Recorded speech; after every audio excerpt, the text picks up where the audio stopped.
Tuhan bersamamu.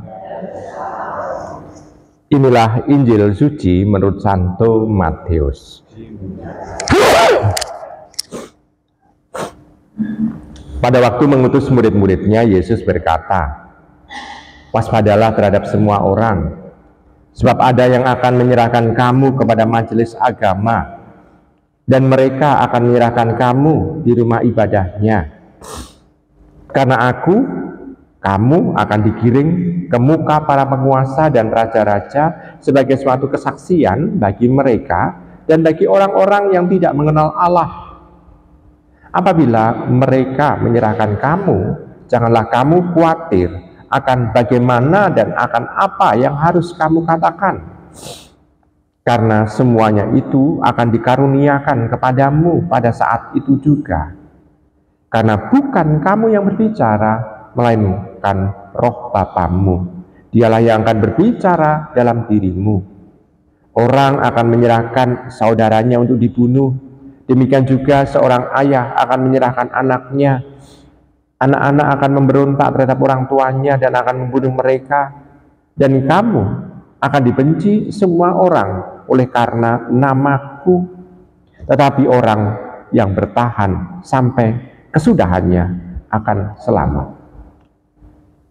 Demikianlah sabda Tuhan.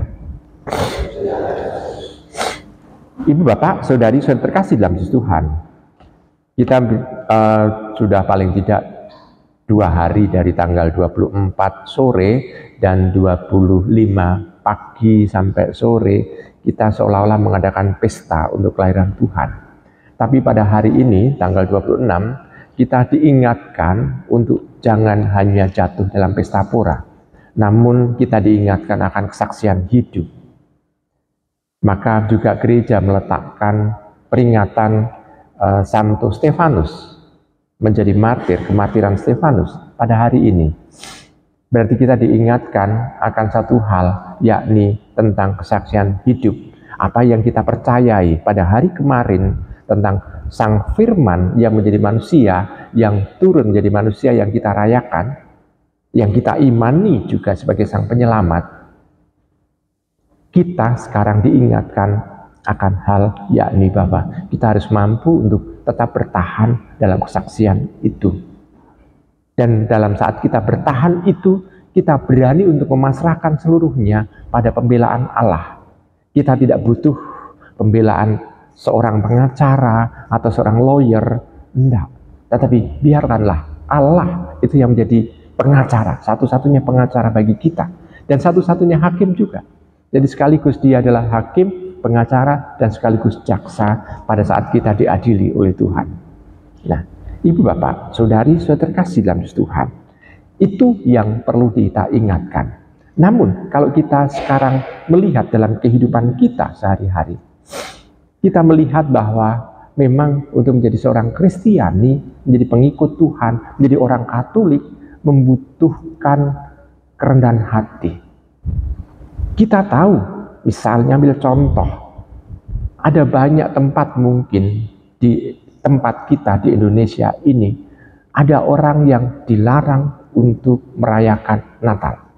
Mungkin untuk berdoa misa malam Natal bisa dilakukan, misa hari raya Natal bisa dilakukan, tapi pada saat perayaan Natal mungkin dari banyak saudara-saudari kita ada banyak larangan. Tetapi kita bisa melihat ini adalah suatu cara kita memberikan kesaksian bahwa oh ternyata memang betul, jadi pengikut Tuhan itu membutuhkan kesetiaan. Tetapi pada ending dari Injil yang kita dengar tadi itu yang memberikan satu hiburan bagi diri kita. Hiburannya apa? Karena Injilnya mengatakan begini, dan kamu akan dibenci semua orang oleh karena namaku. Tetapi orang yang bertahan sampai kesudahannya akan selamat. Dan seolah-olah itu menjadi batu ujian bagi diri kita. Apakah kita akan mendapatkan keselamatan atau tidak? Nah, ibu, bapak, saudara, saudari kasih dalam Tuhan, maka kita mencoba untuk merenungkan bahwa oh iya, dalam hidup ini hanya satu yang harus kita ungkapkan, yakni syukur. Ternyata tantangan, rintangan yang ada di depan kita ini menjadi semacam batu ujian bagi kesetiaan kita akan Tuhan. Kita biarkan Tuhan yang maha setia itu untuk membela kita. Selamat merenungkan.